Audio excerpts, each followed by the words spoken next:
اللہ فرماتا ہے کونوا مع الصادقین، سچوں کے ساتھ ہو جاؤ۔ اب میں آپ سے پوچھتا ہوں، جو اللہ نے فرمایا ہے سچوں کے ساتھ ہو جاؤ، سچوں کے ساتھ ہونے کا مطلب کیا ہے؟ بھئی سچے مدینے میں بھی ہیں، میرے ساتھ چلیے گا، سچے مدینے میں بھی ہیں، سچے نجف میں بھی ہیں، جی سچے سامرہ میں بھی ہیں۔ بھئی سچوں کے ساتھ ہونے کا مطلب یہ ہے کہ ہم سارے مدینے چلے جائیں، سچوں کے ساتھ ہونے کا مطلب یہ ہے کہ ہم سارے نجف وہاں گھر لے لیں امام کے حرم کے پاس، یا سامرہ میں چلے جائیں۔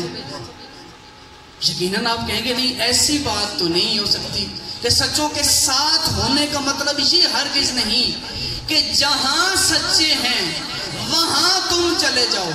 تو پھر یاد رکھو، قرآن نے فرمایا ہے کونوا مع الصادقین، تو سچوں کے ساتھ ہونے کا مطلب پھر کیا ہے؟ سچوں کے ساتھ ہونے کا مطلب یہ نہیں کہ جہاں وہ ہیں ویسے، جہاں وہ ہیں وہاں تم چلے جاؤ، بلکہ سچوں کا مطلب یہ ہے کہ جیسا وہ چاہتے ہیں ویسے تم ہو جاؤ۔ تم جہاں بھی رہو، پاکستان، انڈیا، کسی بھی ملک میں رہے ہو، تو کونوا مع الصادقین کا مطلب یہ ہوگا کہ جیسا وہ چاہتے ہیں ویسے تم ہو جاؤ۔ اب چاہے تم محل میں رہ رہے ہو، چاہے تم جھونپڑی پہ رہ رہے ہو، چاہے تم فٹ پاتھ پہ سو رہے ہو، لیکن ویسے ہو جیسے وہ چاہتے ہیں، تو پھر تم سچوں کے ساتھ۔ اور یقین جانے، جس بندے کو یقین تھا نا میں سچوں کے ساتھ ہوں، اس کے لیے زندگی اور موت برابر تھی، زندگی اور موت برابر تھی۔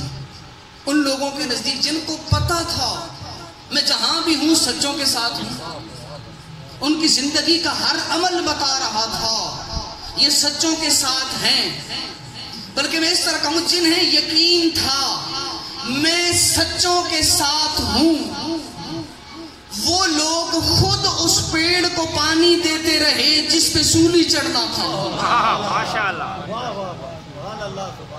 مطلب ان کے لیے زندگی اور موت برابر تھی، بلکہ وہ لوگ انتظار کر رہے تھے وہ وقت کب آتا ہے جب میرے امام کی کہی ہوئی بات دنیا والے جانے علی نے سچ کہا تھا۔